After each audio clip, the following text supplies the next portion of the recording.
Hey folks, Shawn Plummer over at the Annuity Expert. In today's video, I'm going to go over annuity companies and products I would that I off the top of my head don't recommend for various different reasons. So doesn't include everybody that I wouldn't recommend, but I'm going to give you the reasons why I wouldn't recommend them, and it's just ammo for you to make a confident buying decision. Okay. So I'm going to start with just poorly rated companies. Nassau Life and Annuity, I would not recommend them. And by the way, when I say I would not recommend them, it doesn't mean I wouldn't sell them.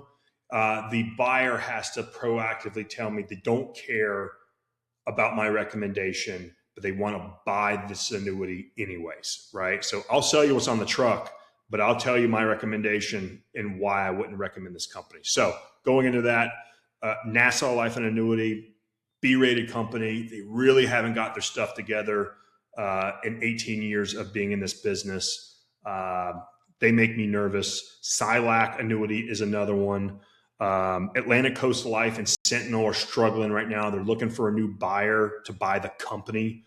Canvas Annuity, teeny tiny company owned by Puritan Life, been around since the 50s, B-rated company.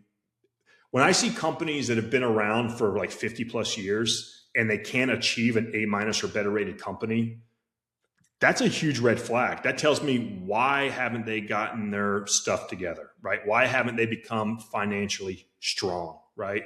So, Gainbridge, I'd stay away from Gainbridge because they have this one annuity. I think the regular MIGA, you should be fine.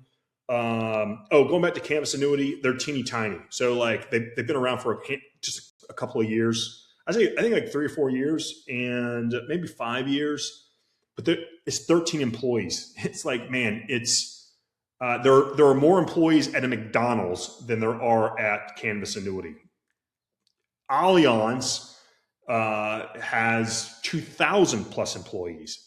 Look at Nationwide, like State Farm. These guys have thousands of employees. This company has 13. So, and not all of those 13 people are financial professionals. Gainbridge Annuity, going back to Gainbridge Annuity, they should be fine because Group 101 owns other companies like Delaware Life. They own a handful of annuity companies. What do I have here? Oh, Gainbridge has this one annuity where they're claiming it's an annuity that'll allow you to withdraw. It'll be taxable interest, and you'll be able to withdraw from it and avoid the 10% IRS penalty. 18 years doing this. This is the first time I've ever seen an annuity company do this, and they will not spell out how the sausage is. They won't show you how the sausage is made.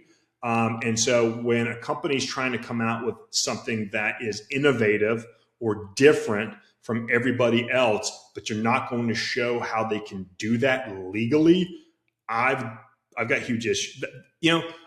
Historically, annuities have had like, oh, you're going to have hidden fees in annuities. Well, no, you're not going to have hidden fees. It's going to be transparent. It's going to be in the contract, but this is hidden. They will not proactively tell you how the sausage is made, and that is a problem. So I have beef with Gainbridge on that. Allianz, dude, okay, I'm a former Allianz employee. They're a fantastic company. When I left, they were the 30th largest company in the world across all industries, right? So solid company, but their products suck. Like their annuities compared to everybody else stink. I get more people contacting us about trying to replace their Allianz annuity because they're so unhappy more than any other company out there. And I tell you, I've had one for the last 3 weeks. So 3 people in the last 3 weeks, 1 per week, come in, hey, my Allianz annuity sucks. How do I get out of it? Okay. Wichita National, they've been downgraded. I think they're B-. Upstream doesn't even have an AM Best rating. Ohio State Life is a low B rating. State Farm Annuities, fantastic insurance company, terrible annuity products. Liberty Mutual, same thing. Fantastic. I have Liberty Mutual for my home and car insurance. Love Liberty Mutual. Annuities suck. Mountain Life is another with poor financial ratings. So I think that's it. I've got kind of a list here. Revel 1, poor rating. Farmers Life, not to be confused with Farmers that you see on TV. Farmers Life is a different company. B++ rating. Don't really like them. Let's see. I think that is it for the most part. I'd say stay away from these annuity companies, and with the exception of Allianz, State Farm, and Liberty Mutual, I endorse those companies as good, solid companies. It's just their annuity products suck compared to everybody else, right? That's a contract design flaw, not a company flaw, right? But everybody else, I would not recommend unless you said, "Hey, Shawn, I don't care what you think. I want to buy it, and then I'll sell it to you," right? So. Got any questions about that? You got any haters? Leave a comment below. I'll answer it. And contact us at the Annuity Expert. We've got the largest selection of annuity products in the United States, and we're going to help you find the best product for your specific needs. Hope all is well, and I will talk to you soon.